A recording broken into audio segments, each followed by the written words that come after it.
بسم اللہ الرحمن الرحیم۔ السلام علیکم۔ میرا نام ہے ابو بکر بلال اور آج جو کہانی میں آپ کو سنانے جا رہا ہوں وہ جاپان کے ایک جنگل کی کہانی ہے۔ جاپان کے ایک گہرے اور گھنے جنگل میں ایک بزرگ رہا کرتے تھے۔ ایک دن ایک جنگلی شخص جو بھی جنگل میں رہا کرتا تھا اور جنگل ہی اس کا بھی رہنا سہنا تھا، پاس سے گزرا اور اس نے سوچا کیوں نہ میں ان بزرگوں سے کچھ نہ کچھ نصیحت کی باتیں پوچھ لوں۔ وہ دھیرے سے ان بزرگوں کے قریب ہوا اور پوچھنے لگا کہ میں جاننا چاہتا ہوں کہ جنت اور جہنم کے کانسیپٹس کیا ہیں۔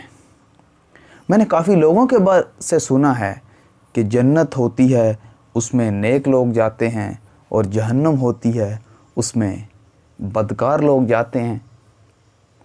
اس کے اس سوال پر وہ بزرگ اس کو طعنہ دے کر کہنے لگے کہ میں آپ کے ساتھ اپنا ٹائم ضائع نہیں کرنا چاہتا، آپ ایک جنگلی اور وحشی انسان ہو، آپ کو ان چیزوں سے کیا لگاؤ۔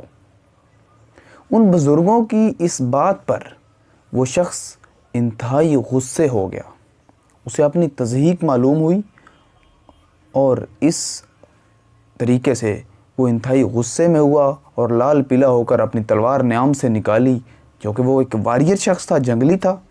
اس نے تلوار نیام سے نکالی اور بزرگوں کی گردن پر رکھ کر کہنے لگا، کیا آپ جانتے ہیں کہ میں آپ کو اسی وقت قتل کر سکتا ہوں؟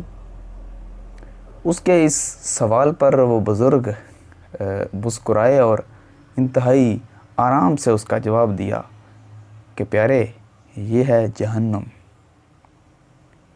وہ شخص یہ سن کر انتہائی تعجب میں پڑا اور اس نے سوچا کہ یار کیا سمجھانے کا انداز تھا، یہ ہے جہنم۔ اور وہ ان کا بڑے ہی مؤدبانہ انداز میں شکریہ ادا کرنے لگا، اور اس کا اس طرح شکریہ ادا کرنے پر وہ بزرگ اسے کہنے لگے کہ یہ ہے جنت۔ انہوں نے اس شخص کو سمجھانے کے لیے ایک واقعہ، ایک انداز اپنایا جس سے وہ شخص غصے میں چلا گیا، اور غصے کو انہوں نے جہنم سے تشبیہ دی۔ آج ہم اپنی زندگیاں کیا جہنم میں نہیں گزار رہے؟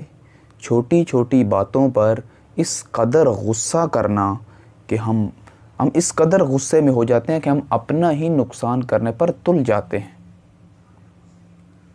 آپ یقین سے بتائیے کہ ہم جب غصے میں ہوتے ہیں تو کیا ہم کوئی بھی کام بخوبی سر انجام دے پاتے ہیں؟ یقیناً نہیں، بلکہ الٹا کوئی نقصان کر رہے ہوتے ہیں۔ تو یہ تھا کہ ہم غصے کو سمجھنے کے لیے ایک سٹوری پڑھی، میں نے کہا میں اپنے ویورز کے ساتھ بھی شیئر کروں۔ انشاءاللہ تعالی نیکسٹ ٹائم اس غصے کی جو وجوہات ہوتی ہیں یا پھر اس پر قابو پانے کے لیے کیا کیا عوامل کیے جا سکتے ہیں ان پر بات کریں گے۔ اس وقت تک کے لیے اجازت دیجیے، اللہ نگہبان۔